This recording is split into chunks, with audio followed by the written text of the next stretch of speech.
Good afternoon, everyone, and welcome to the sixth installment of the U.S.-Asia Institute's Southeast Asia in Focus series. For those of you who have joined this series or our other events in the past, welcome back. And for those who are new to the U.S.-Asia Institute, thank you for joining us today. My name is Zev Moses, Director of International and Government Affairs at the U.S.-Asia Institute.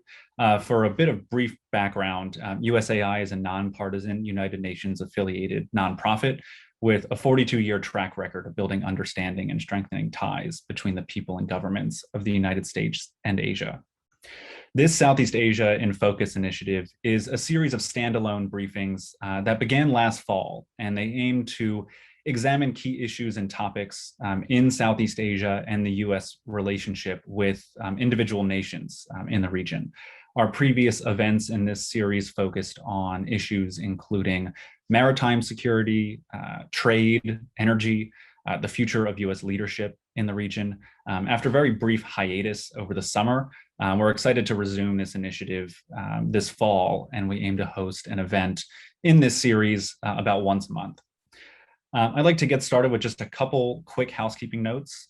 First, I'd like to give a special thank you for the support of USAI's corporate stakeholders for helping to make this program possible. Las Vegas Sands, AIG, ConocoPhillips, Fairfield Maxwell, FedEx, and Walmart. I'd also like to note that during the last 15 minutes or so of today's event, there will be time for questions from the audience. So if you have a question you would like our speakers to address, you can type it in the chat function at any time. Or if you prefer, you can directly message me with your question.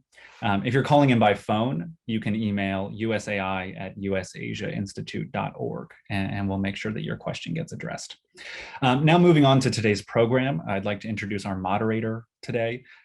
Michael Martin is recently retired and had an illustrious career of more than 30 years focusing on political and economic developments in Asia, particularly in Vietnam, Myanmar, and Hong Kong.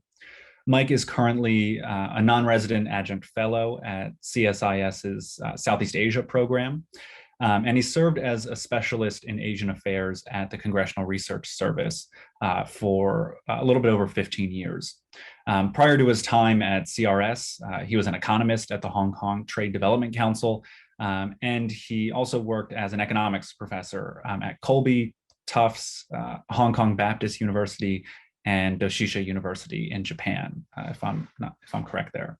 We're very fortunate to have Mike and his expertise with us today. So without further ado, I'll pass it over to you, Mike. Okay. Thank you, Zev, for the wonderful introduction. My role is to get this started. First, I would like to introduce our two speakers for the day. The first speaker will be Brian Eyler from Stimson, I'm sorry. And his presentation, if I'm not mistaken, will focus quite a bit on the Mekong River Basin, particularly regarding issues having to do with energy, water management, and in particular, China's role in the region. And then our other speaker is Romina Bandura,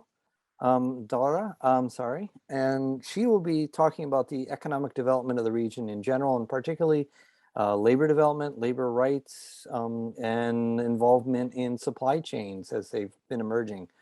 So I think the two talks will complement each other quite nicely.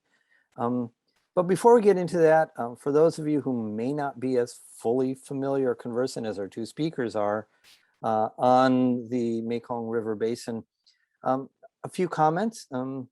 It involves 6 nations, Burma, Myanmar, if you prefer, China, Cambodia, Laos, Thailand, and Vietnam. It is a major resource in the world for water, food, particularly for agricultural production, but also fish and other food sources that come directly from the river. It's a major source of electricity for the region. And that electricity is also helping to promote the rapid economic development that's been taking place in that part of Southeast Asia over the last 10, 20 years, particularly in recent years as they become more and more integrated in the global supply chains, which, as you may have noticed in the news, have been running into some problems in recent times. So in addition to that, it is also one of the regions in the world at the greatest risk from the direct and indirect effects of climate change. If the area floods due to rising ocean levels, tens of millions of people will probably be displaced, but major sources of rice and other foodstuffs will disappear. But there are other effects that are already taking place in terms of weather changes, impact on rainfall in the region, which hopefully our speakers will get to. So it is an area that is at great risk. And given the conference soon to take place, that may be a topic of interest for today. And finally, as I referred to, this has been one of the major global engines of growth for the last few years, particularly when you look at Cambodia and Vietnam, to a certain extent, Thailand. It was anticipated that this would continue, but COVID-19 has had an impact on the region as well. And it would be interesting to hear a bit about what may happen in the future. And in particular, when you have various initiatives to try to enhance or develop and invest in the infrastructure in the region, which has been an area where there's been a lack for a period of time. So whereas, to sum up, Mekong River Basin may not have been in the forefront of your mind in the past, it is an area, I think, of interest to the United States and to the world in general, let alone for the tens of millions of people who live in the area. So with that, as Zev indicated, we're going to hear for 10 or 15 minutes from each of our speakers. Brian will go first. So Brian, I hand it over to you.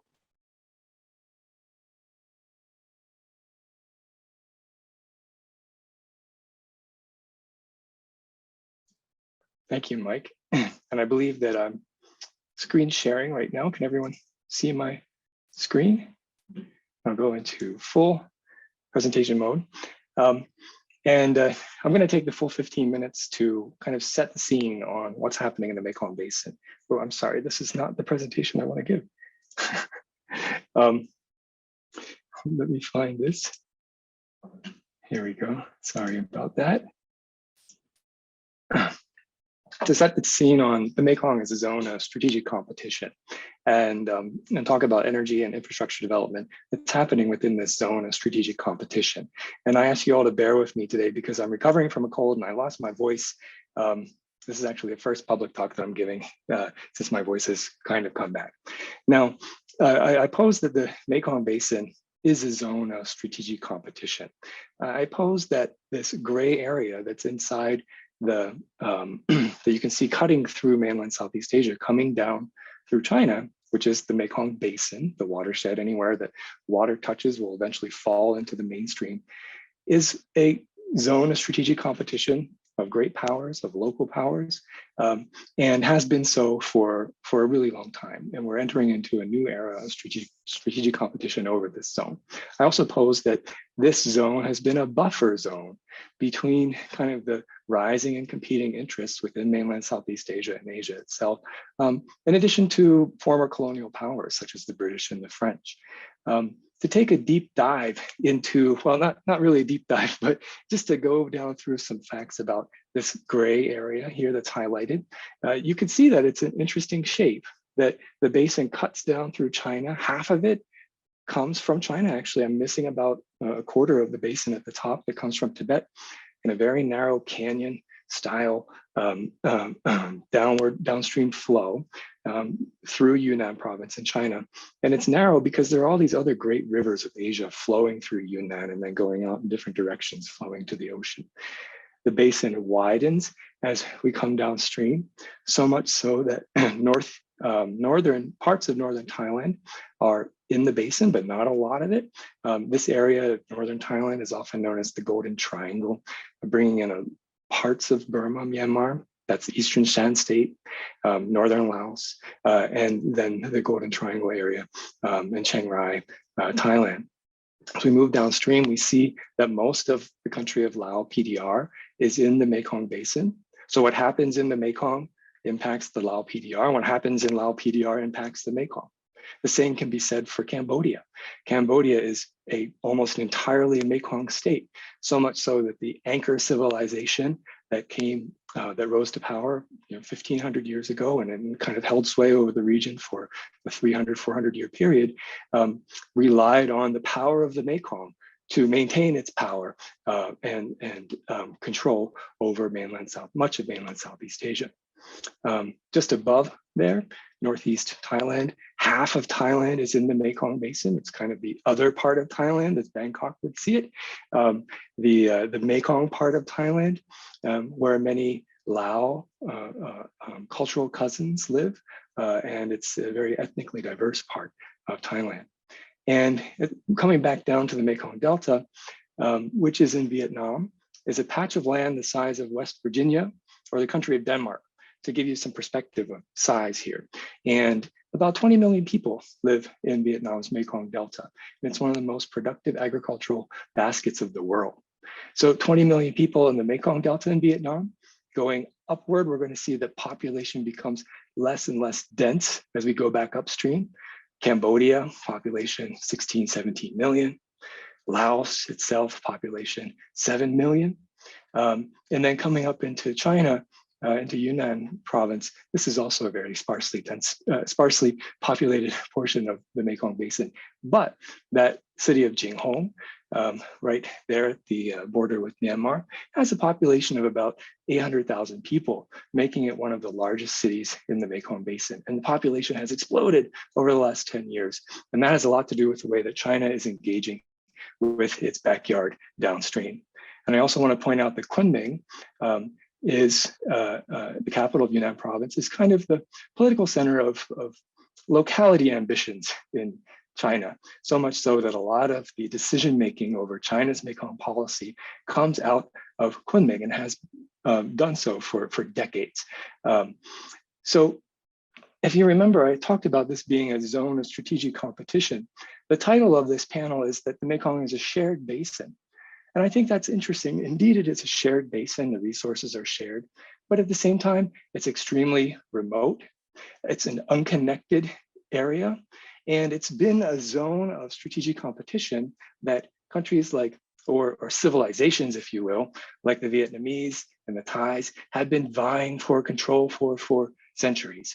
The Burmese used to be big players in this, but with the breakdown of Burmese politics, it's really lost its kind of ability to impact that buffer zone. So I bring in some arrows here to show the way that the capitals are thinking about engaging with the region.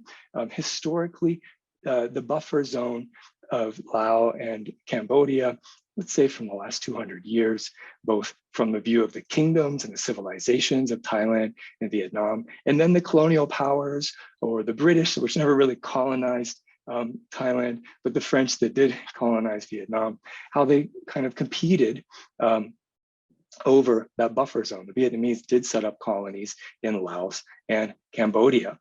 And the British, there's a robust history of how the British and the Vietnamese competed over this space.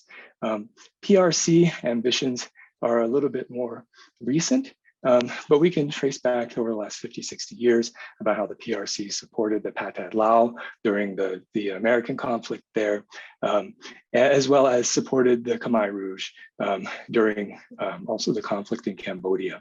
So the PRC's roots are still quite deep in the region, but have really deepened in recent times.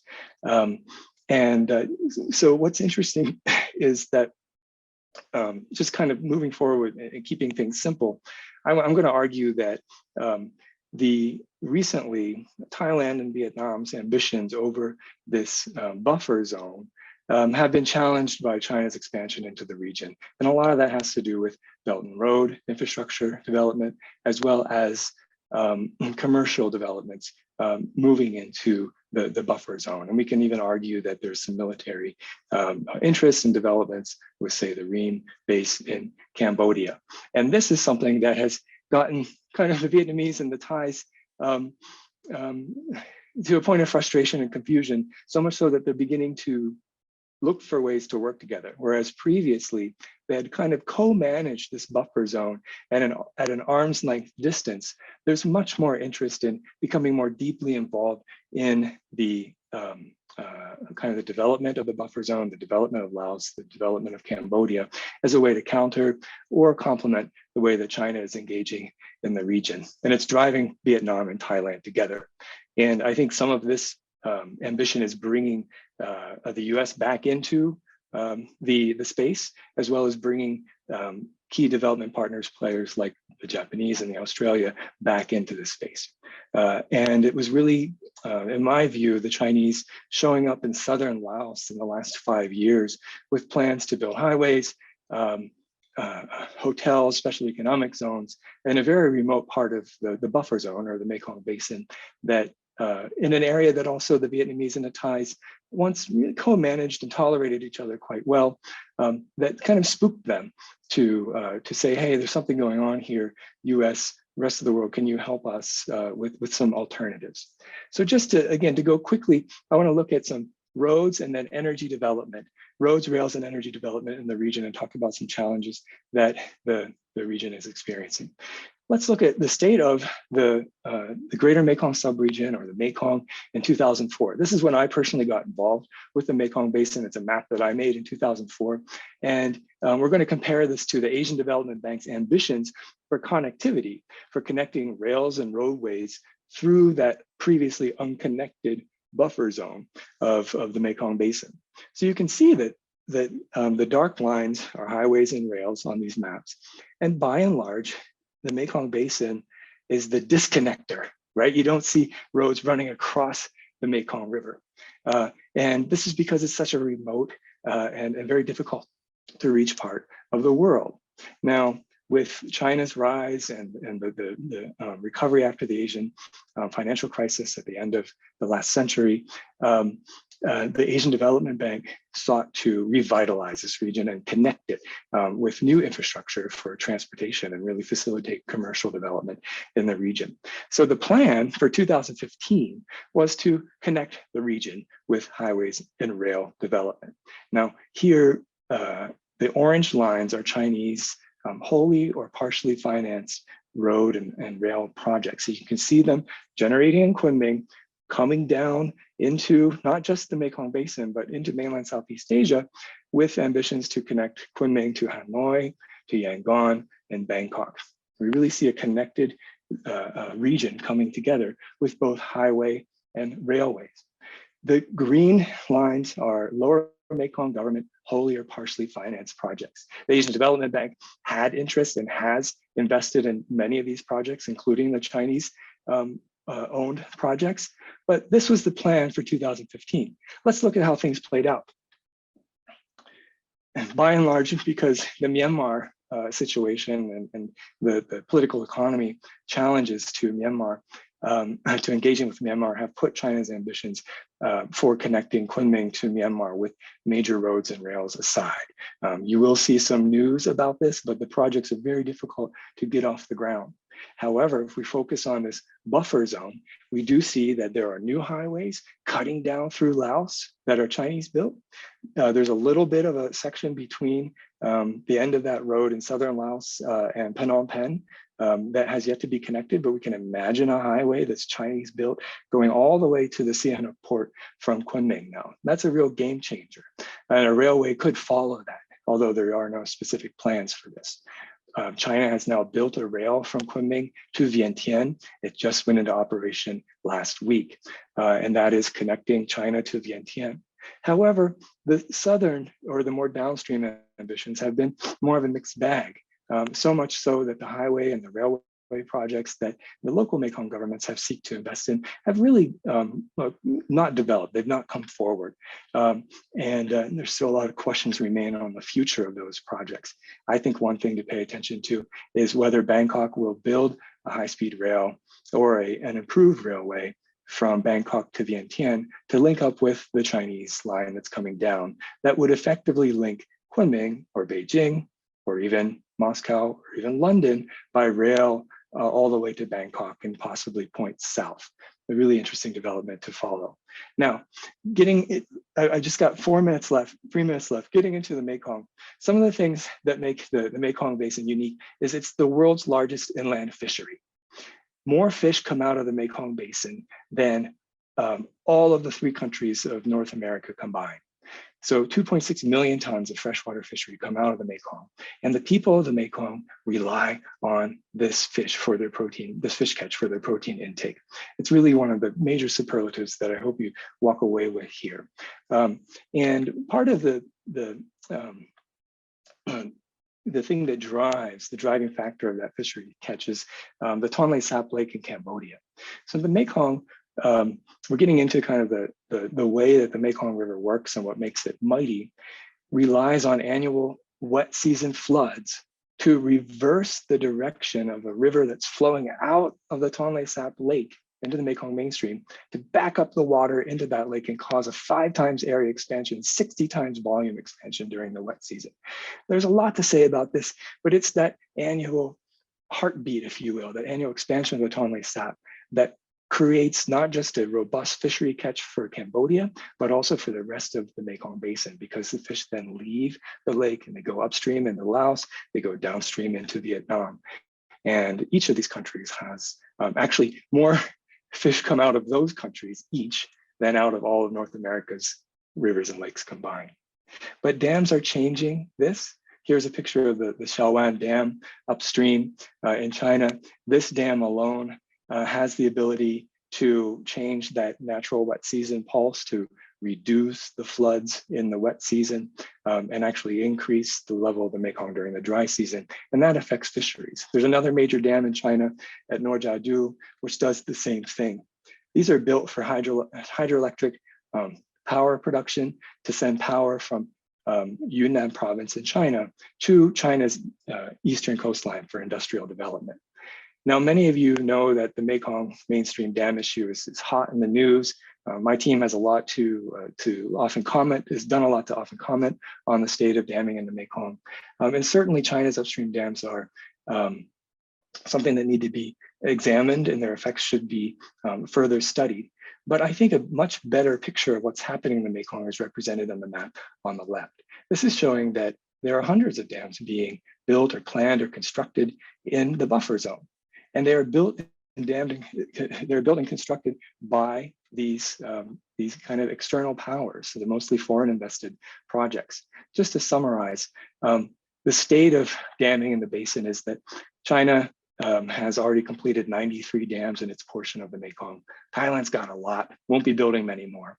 Vietnam has a lot, won't be building many more in its portion of the basin. But we come to kind of that core buffer zone area. We see Laos and Cambodia as kind of the future for hydropower development. Laos with already about 100 dams under construction, and Cambodia with ambitions to build more, but taking a very slow pace because, again, what Cambodia does to the Mekong affects Cambodia. Think about the fisheries problem, as well as affects the rest of Cambodia. Laos seems to be taking a different take. And very quickly, just to summarize, to come to an end point, and maybe during the discussion, we can talk about some of the impacts and the challenges to this kind of competition over investment over dams and infrastructure in the region. We can see that, remember that red arrow that I have stretching out of Kunming deep into the Mekong Basin? These are China-owned invested projects in the Mekong Basin, Thai-owned invested power generation projects, Vietnam-owned here. And you can see that China's ability to reach deep with investment in power generation within the buffer zone is robust now. Thailand has a good, is a robust engagement with hydropower in Laos, but not so much in Cambodia. And Vietnam is really lacking and struggling to think of a way to invest in energy in Laos and Cambodia with much fewer projects. I'm going to end there. There's a lot more to say about this, probably get to some of the challenges during the discussion, but I hope this helped to set the scene of why the Mekong is important as a zone of strategic competition. Okay, thank you very much, Brian. And without any further to do, on to Romina's presentation. Well, thank you so much, to the USIA Foundation for inviting us. And thank you, Brian. That was a great presentation. And Mike, thank you for moderating, and everybody for being here today on the call. I'm going to share, I also have a short PowerPoint presentation. I'm going to share my screen right now, just a minute. And yeah. So, Brian has touched upon, many different aspects of the Mekong Basin. What I'm going to focus on is mainly on people and economic development. Of course, this area is rich with natural resources, environmental resources, and we have, people. So we look from the CSIS point of view. I sit on the project on prosperity and development. We look at global challenges, and we've done a project on the future of work in developing countries, how people are going to engage in the future with many disruptions coming to them. And so this is part of the, we did 4 country case studies in different regions, and this is the 5th. We looked at the Mekong subregion. So, just a minute, let's see if it is going down. There we go. So before COVID, BC, we had many challenges in the region. Informality, as Brian mentioned, a lot of these people are working in, in agro sector, fisheries. This is a highly unregulated market. People don't have, rights. They're outside labor protections. And, and some of this work is very low productivity. Of course, in the garment, we switch, we go to the urban areas. The garment industry has improved in terms of, labor issues, but it's still, there are still abuses. And if you go like to sectors such as tourism, of course, we have, child labor issues, sexual exploitation, and others. There's also a challenge in economic competitiveness and uneven economic growth. So rural and urban and vulnerable populations such as youth and women not really getting, there has been tremendous growth in the region. However, the distribution and inclusiveness of the growth has highlighted that there are a lot of inequities. Another challenge before COVID were gaps in skills and education attainment. So people are getting into school, but many drop out or they are not getting the right skills for that the global economy is requiring. So that's another issue, and especially if we talk about infrastructure. Brian has talked about a lot of energy infrastructure and roads and transport, but there's also, this deficiency in digital infrastructure. I believe Laos is one of the countries with lowest internet penetration, about 26%.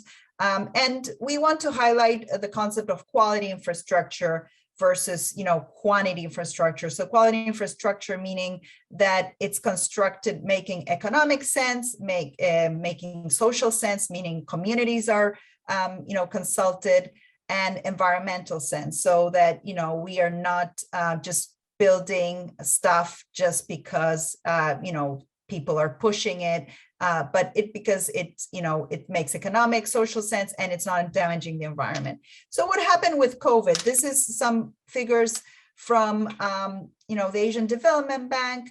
COVID hit, these regions. There were like supply and demand shocks. A lot of, the merchandise exports have declined. Tourism sector, of course, people are not traveling. A lot of these people, had no jobs. So this is just formal economy. So going, of course, there's a big informal sector that had to readjust. And so this has also created issues of quality of employment. And people have been thrust to poverty, and a lot of migrant workers, for example, Laos that were going to work to Thailand were forced back to come home, and of course they send remittances home, and that has declined as well. So what are some opportunities? Not everything is, negative and pessimistic. So demographics, what do I mean by that? This region, aside from China, this region is still very young in terms of their demographic transition. So there is a big youth bulge that needs, employment, that needs education opportunities, can be very entrepreneurial, can be linked to the global economy. And this is where digitization can play a big role in improving some of these value chains and, linking people to other jobs. Trade patterns. So, this is an area where some of these countries, such as Vietnam and Cambodia, can diversify and move, from garment processing to other sectors such as food processing, higher value added tourism, let's say, electronics, and others. Also, entrepreneurship, as I mentioned, youth, they have a lot of energy and want to start their own business. So this is an area where, small businesses can flourish. And as Brian mentioned, there is an opportunity for other investors and allies of the United States to really trade and invest in this region as a counterbalance to China. So this is just what I was mentioning on the demographic trends in the region.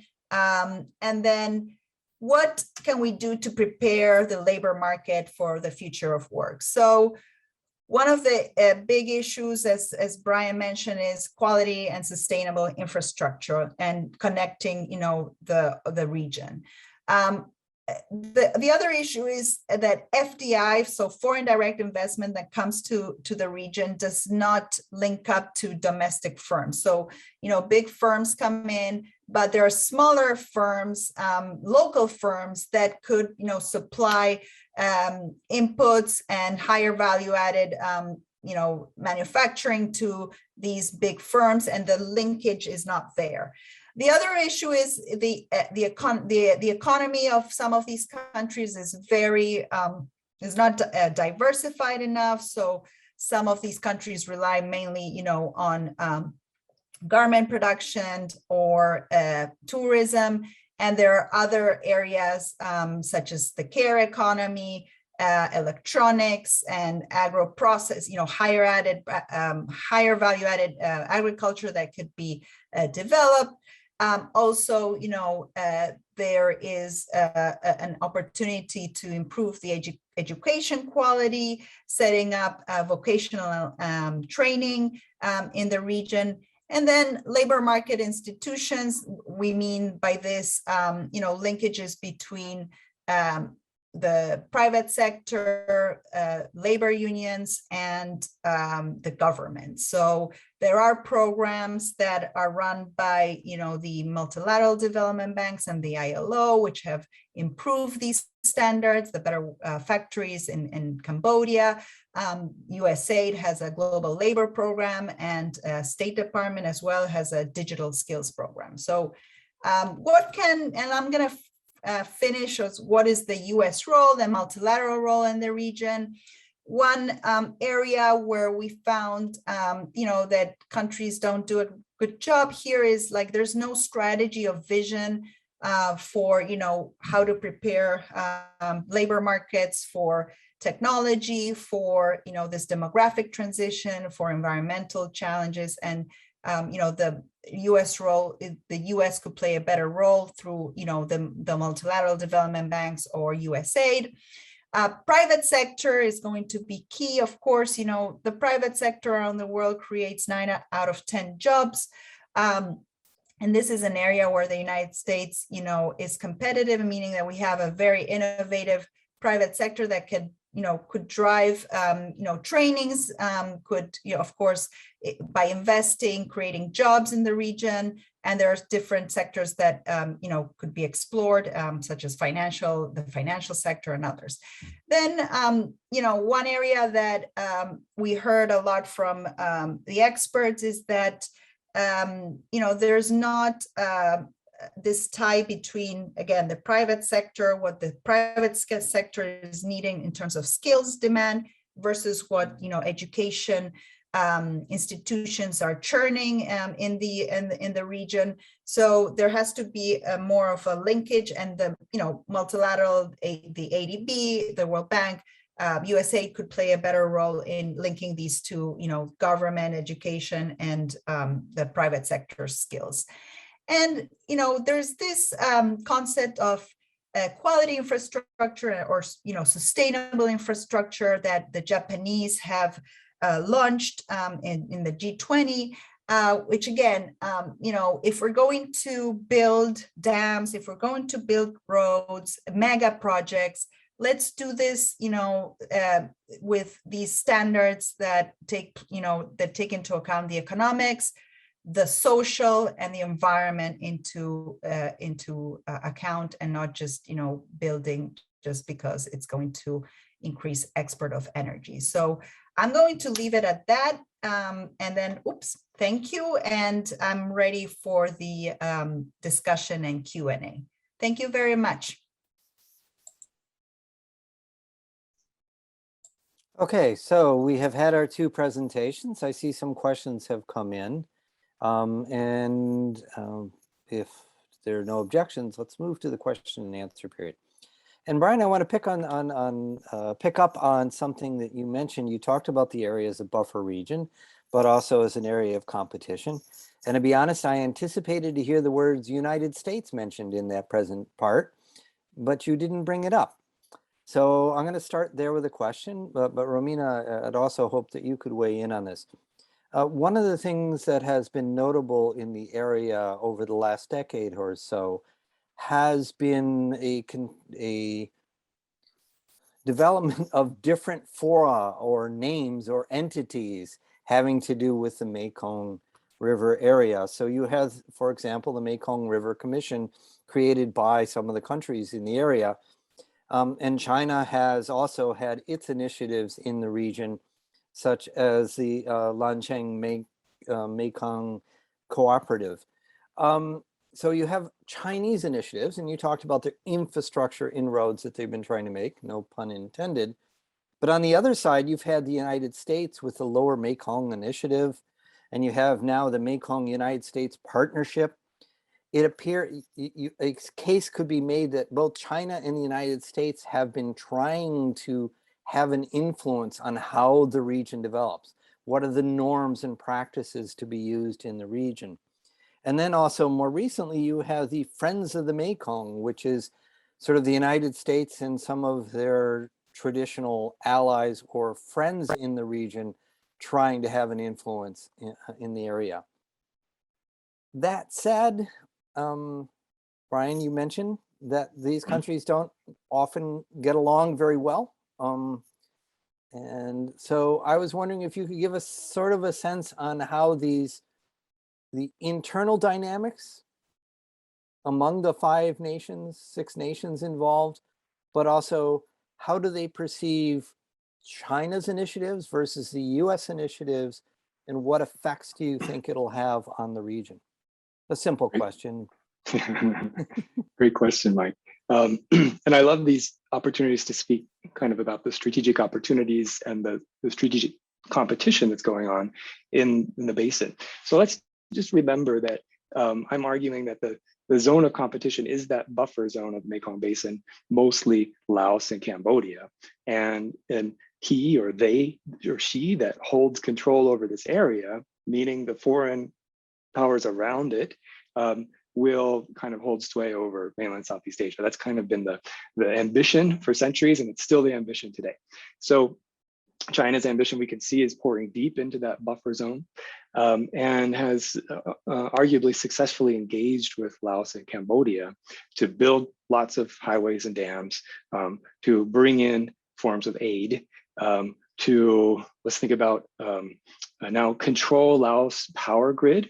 90% of Laos power grid is owned by China Southern Grid, which is one of the two large utility companies in China. And many argue now that Cambodia is, kind of a de facto colony of China, or a province of China, given the uber tight relationship that Cambodia and Hun Sen has to China. And if we think about the Lancang Mekong Cooperation Mechanism, that's another extension of China's ability to interact with the region. But what's interesting about the Lancang Mekong Cooperation Mechanism is that it's a multilateral framework. So it brings in all the countries of the Mekong as a way to frame, to engage in discourse, and to disperse aid and investment from China to the region as a whole with region-wide projects. Now, the U.S. has also long engaged in the region. Obviously, we're not a new player in this part of the world. We think back to our history there in the 20th century. Obviously, it's a checkered past. We've had our failures there, but this new era of engagement is another opportunity for the U.S. to engage more productively and deeply in this part of the world. And the countries in the Mekong are calling out for it. I helped facilitate a conference for the Mekong U.S. partnership just last night, where Vietnam's ambassador to the U.S. called for the U.S. to invest in a flagship infrastructure project. Just do it, just build something in the Mekong. Now, remember, this is something that we're specialized in. We really don't have the chops to do this anymore, although there are some vehicles coming together that could promote building something in the Mekong. But what was interesting is that the ambassador didn't say, help us plan for managing the broad energy sector developments that are happening. Help us plan for connectivity. It was about a project. And I think that's emblematic about how the way that competition is viewed. If you can build stuff, you win, okay? The capacity building for sectoral planning, for regulatory planning is something that Asian Development Bank, the World Bank, the US with its Lower Mekong Initiative has long tried to do to extend from, say, Vietnam and Thailand into the buffer zone to promote connectivity and commercial activity. But if you look at the actual projects, at where they land, whether they're capacity building projects or sectoral planning projects, they often try to, these are coming from the ADB, from the World Bank, from the US, they often try to penetrate the buffer zone, right? They try to engage with Laos, they try to engage with Cambodia. But for various reasons, if you look at the actual outputs of those programs, they often land in Vietnam and Thailand because we fail. We fail to get in there for various reasons. Why is very complicated, but we don't have a good track record. Now the Vietnamese and the Thais, again, are calling out for deeper engagement. And just to come back to the Vietnamese ambassador, Ha Kim Ngoc's point last night during a conference, he asked for the US should invest in a project in Laos, a power generation project in Laos, and sell the power to Vietnam. And this is something that is kind of emblematic of Vietnam saying to the United States as a strategic partner, it's great that you can invest in Vietnam, but hey, we're signaling to you that we can lead you into Laos, we can lead you into the buffer zone. And there are mutual benefits for that for the United States and Vietnam as well. So I'll end there.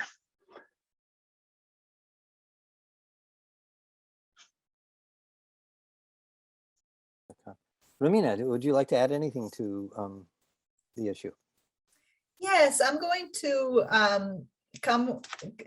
my comments are going to really come with another lens on what the United States could do here, and what are some areas of of potential investments, let's say.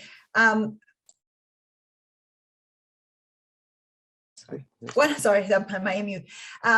So one area that Brian mentioned is come with a project. I would say renewable energy is an area that could be really where the United States could play a big role. I'm not sure what the Biden's administration view on, hydropower is at the moment, but I know, with, climate change, there's a push for renewables, and this is an area where, United States could help these countries and provide more, cleaner energy. Another area that I mentioned is the digital space. So we think that this is an area. USA just launched its digital strategy last year. There's a lot of energy. The development finance, the U.S. Development Finance Corporation, the DFC, is also looking at expanding connectivity, internet connectivity, mobile connectivity. This is an area where the United States could play a more strategic role. And as we've seen with the COVID pandemic, digital has become sort of like, like electricity and water for people. And there's, huge gaps there still. And then, I believe that in terms of sectors, agro-processing can be an area where, we have the USA, especially USAID has, extensive,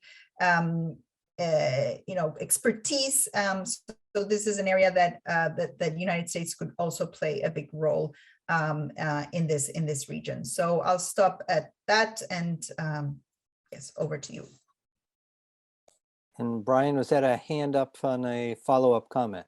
Just a quick two-finger. I really liked Romina's emphasis on renewable energy projects. And indeed, from our discussions with the DFC and other energy-focused stakeholders from the USG, and non-government stakeholders that work from the US in the Mekong, focuses on solar development and wind. Solar gets a little tricky because of the sourcing issue. China's polysilicon, which is forcing much of Washington now to look at wind projects. Quite interesting. But if we think about engaging smartly with the countries of the Mekong, I think back to that map that I developed, that I showed of China's power generation investment in the Mekong, and Thailand's, and Laos, and Vietnam's. China and Thailand are the big hydropower developers in Laos, particularly, and in Cambodia. And all of that hydropower development is really pushing the Mekong to a point of environmental crisis, so much so that fisheries fact that I talked about is threatened, and has been threatened for the last, and it's been being reduced over the last 3 or 4 years. To what extent, we don't know, because studies are not being done on fisheries reductions as a result of dam impacts. So the way that the US can engage with promoting alternatives to hydropower, again, thinking about specific projects and planning as well, can help reduce the environmental pressures on the Mekong Basin, just thinking about fisheries. We haven't gotten the Mekong Delta agricultural issues there. Hopefully we can talk about that. So solar, floating solar, thinking about dams that are already built that create big reservoirs in Laos and Cambodia, but building US invested solar plants on those reservoirs is a practical and viable alternative to building more dams. It can actually help these countries balance out their power sectors, reduce environmental impacts. So I just want to focus on the opportunities that floating solar provides. And China has planted its flag in this opportunity. It's going to build the world's largest floating solar plant on Laos Nam Num 1 reservoir, Laos' largest reservoir. Over. Okay. Thank you. That's almost a segue, so I'll use it as a segue to another major area of concern. The UN Climate Change Conference is going to start in about 2 weeks. Climate change is certainly a major issue for the world, but in particular for this area, not just the agricultural delta, but also upriver, changes in weather patterns, rain patterns, whatnot, may have an impact on just the Mekong's volume, things that Brian may know in a little more detail than I. So I was wondering if the two speakers could talk, give a sense on the overall risk for the region, direct and indirect, from climate change. But in particular, I'm going to add this little feature. There's some concern about the potential, even at this stage, of overfishing taking place given the volume that's coming out, the changes that you already indicated that are going on in the environment from human activity, such as building these hydroelectric dams. And then the final part is, if indeed it looks like we are not going to be able to adequately slow climate change, what actions could the region be taking now to try to mitigate the negative impact of rising ocean levels, changes in weather patterns, and the like? So, whoever would like to go first. I'll jump in, and I want to bring some visual demonstrations here to help answer that question. So focusing on the Mekong Delta is a good place to start with climate change. I believe my screen's being showed again. So actually the picture behind me is of the Mekong and the Mekong Delta in Vietnam, my virtual background. What I'm showing here are three images that exemplify the climate threat in the Mekong Delta. Now the Mekong Delta, again, 20 million Vietnamese people, mostly living on primary agricultural employment, that is farming and fishing. And rice is the major product of the Mekong Delta, so much so that 50% of the rice export that Vietnam exports to the rest of the region and the rest of the world comes from the Mekong Delta. But importantly, 75% of the fruit, the fisheries, and other aquaculture products come from the Mekong Delta. And these are big income winners for the people of the Delta as well as Vietnam. Note, this is an export zone. It's not a food security zone. If it's a food security zone, then it wouldn't be an export zone, right? So it's a big income winner, an important agricultural production area for Vietnam. Rising sea levels are pushing salt water deeper and deeper into the Mekong Delta on a daily basis. And sea levels are noted to rise about 3 millimeters per year, but this will intensify as the planet warms up. The orange line there shows that kind of zone of penetration of salinity, and this challenges rice production. This challenges the fruit production that I mentioned. It actually provides some opportunities for more shrimp production, which is a higher value product. But the people of the Delta struggle with this salinity penetration. Now, with 1 meter sea level rise, the bottom left map shows what the Delta could look like, maybe by 2050, or with 1 meter sea level rise. I'm sorry, I need to clarify that this is a 2050 prediction under the current climate IPCC scenario, that much of the Delta will be underwater. And there are two competing maps for this. One is one that is endorsed by the Vietnamese government, which is the one on the left, and the other on the right is what some climate scientists here in the United States from Climate Central, an NGO that looks at climate inundation, says the Delta will look like by 2050 with kind of a high storm surge. So you can see much of the Delta is threatened. And it's important now to begin to interact with the Vietnamese to develop ways to defend the Delta against the sea level rise. And there are opportunities forward, big economic development opportunities, investment opportunities to help strengthen and make the Delta more adaptable. But finally, the lack of fresh water, namely from dams, regulation that's reducing that wet season pulse that I mentioned, is causing farmers in the Delta to dig deeper into the ground for fresh water. So this upper right map shows the amount of land sinking or subsidence that's happening in the Mekong Delta. This is from 2015, it's quite old, but you can see the dark brown areas have sunk something like 3 centimeters, and they're still sinking. And these work together with climate change, with sea level rise, to kind of knock away the geological integrity of the Mekong Delta. So more fresh water is needed as freshwater availability becomes threatened. Final point is that over the last 20 years, over the last 40 years, we're seeing a high number of top 10 low flow years for the Mekong Basin. This is in the chart on the right. And this is a climate issue. There's a lot less water coming down through the basin. Now the water could be removed through through use of humans. It could be diverted as well. But essentially, there is a climate problem that's bringing less water to the Mekong. It's affecting the delta. It's affecting the Mekong as a whole. And the numbers that I highlighted here, year 2020, year 2015, 2010, 2019, 2016, these are like the top, these are among the top 10 low flow years from 1910 to the present. So the climate of the Delta and the climate of the Mekong Basin is really being challenged by less rain happening there. And it's further impacted by the impacts of upstream dams and the way that humans are using water in the Mekong Basin.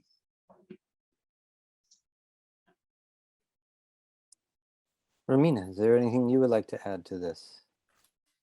Well, I'm not an expert on climate change. What I'm going to say is regarding, labor markets, there are, as I mentioned, there is an opportunity to really kind of invest in renewables and create jobs in that space so that,